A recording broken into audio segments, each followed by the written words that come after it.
जो जाहिर करना पड़े वो दर्द कैसा, जो जाहिर करना पड़े वो दर्द कैसा, और जो दर्द ना समझे वो हम दर्द कैसा।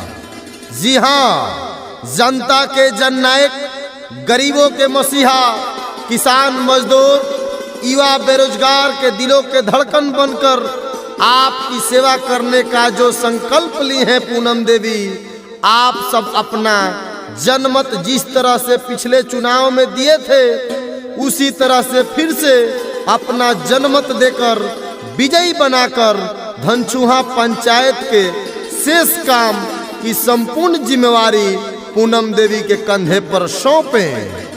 पतझड़ में भी जो बहार लेकर आएंगी, पतझड़ में भी जो बहार लेकर आएंगी, फिर से पूनम देवी आपके लिए ममता और प्यार लेकर आएंगी। जब जब धनचूहा पंचायत की जनता पुकारेगी, विश्वास कीजिए धनचूहा पंचायत के जनता के लिए पूनम देवी खुदा से अपनी सांसें भी उधार लेकर आएंगी, उधार लेकर आएंगी।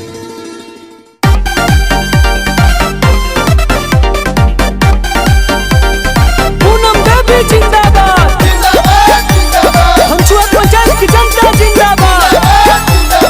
आपका नेता कैसा हो, पूनम देवी कैसा हो, झांसे में न आना है, पूनम देवी को जिताना है। भारी बहुमत से विजयी बनावे के बाजी है। अब की बायलान इनके जितावे के बाजी, पूनम देवी के जितावे के बाजी, फिर से मुखिया बनावे के बाजी, जीत के माला पहिरावे के बाजी, फिर से मुखिया बनावे के बाजी। भारी बहुमत से विजयी बनावे के बाजी है। अब की बायलान इनके जितावे के बाजी, पूनम देवी के जितावे के बाजी, फिर से मुखिया बनावे के बाजी। पूनम देवी जिंदाबाद, जिंदाबाद जिंदाबाद, धनचूहा पंचायत की जनता जिंदाबाद। आपका नेता कैसा हो, पूनम देवी जैसा हो। जाति धर्म से ऊपर उठ के झांसा में न आवे के बाद, धनचूहा पंचायत में विकास के फिर से गंगा बहावे के बाद। जाति धर्म से ऊपर उठ के झांसा में न आवे के बाद, धनचूहा पंचायत में विकास के फिर से गंगा बहावे के बाद।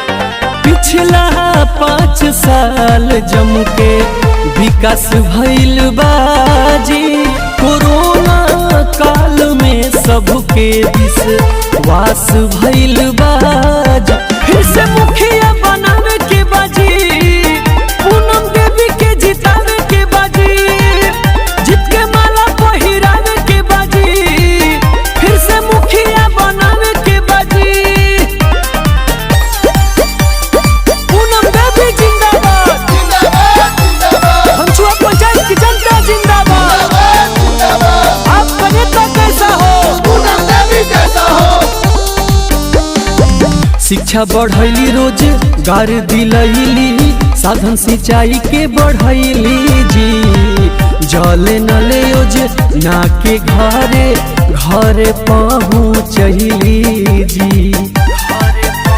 ए भैया सुना, शिक्षा बढ़ैली, रोजगार दिलैली, साधन सिंचाई के बढ़ैली जी, जल नल योजना के घरे घरे पहुँचैली जी। संस्कृति कार्यक्रम ई त हर साल करावेली, खेल कूद के आयोजन करके भाईचारा